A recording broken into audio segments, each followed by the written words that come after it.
Seperti yang disampaikan Ustaz Adi, kalau kalian ingin mendekat kepada Al-Quran, jauhi musik rock. Saya sarankan Anda yang suka musik-musik rock, yang Metallica, yang macam-macam, kalau Anda mau jadi ahli Quran, tinggalkan semua itu. Karena ternyata bukan cuma menghancurkan Quran Anda, tapi juga merusak keadaan diri Anda. Jauhi musik rock, dekati musik koplo. Ya Rasulullah, salamun alaik. Pak Adi Hidayat, kenapa cuma musik rock?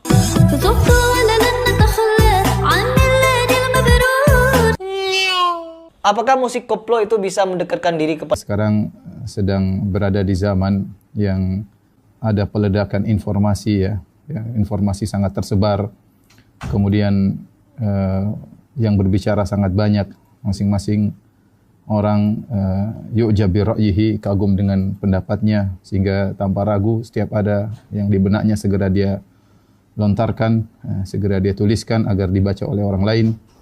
Bahkan dia sedih kalau yang baca cuma sedikit ya, karena masing-masing kagum dengan pemikirannya, dan itu berlaku pada setiap bidang ilmu, baik ilmu dunia termasuk juga bidang ilmu agama.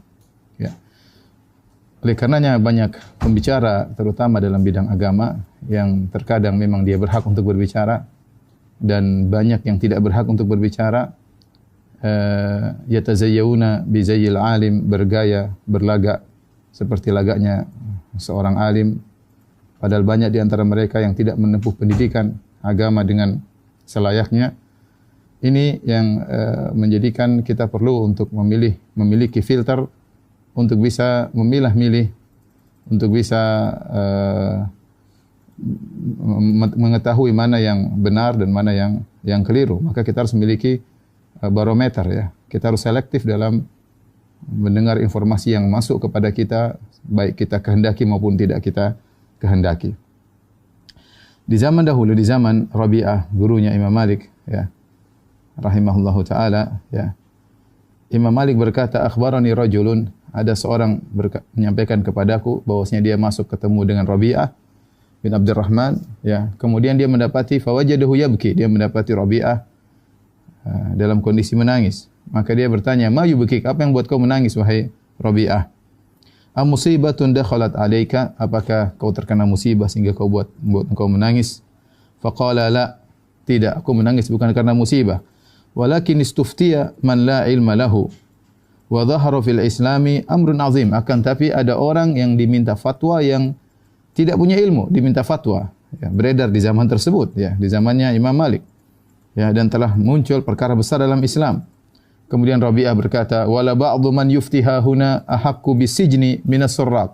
Sungguh sebagian orang berfatwa di sini lebih utama untuk dipenjara daripada para pencuri, ya. Artinya dia merasa bahwasanya orang-orang yang hobi berbicara agama tanpa ilmu, tanpa dalil, ikut perasaannya, ikut akalnya, ya, ikut katanya dan katanya, dan berani berkomentar, berani menjawab, berani dan lain-lainnya berkaitan masalah agama, maka kata Imam Rabi'ah bahwasanya dia berhak untuk dipenjara daripada para pencuri. Kenapa? Karena pencuri melakukan kerusakan, tapi orang-orang ini kerusakan lebih besar. Ya, kerusakan lebih besar karena berkaitan dengan masalah agama, masalah akhirat kaum muslimin, ya.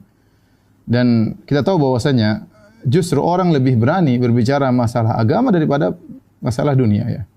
Tidak semua orang berani berbicara masalah fisika.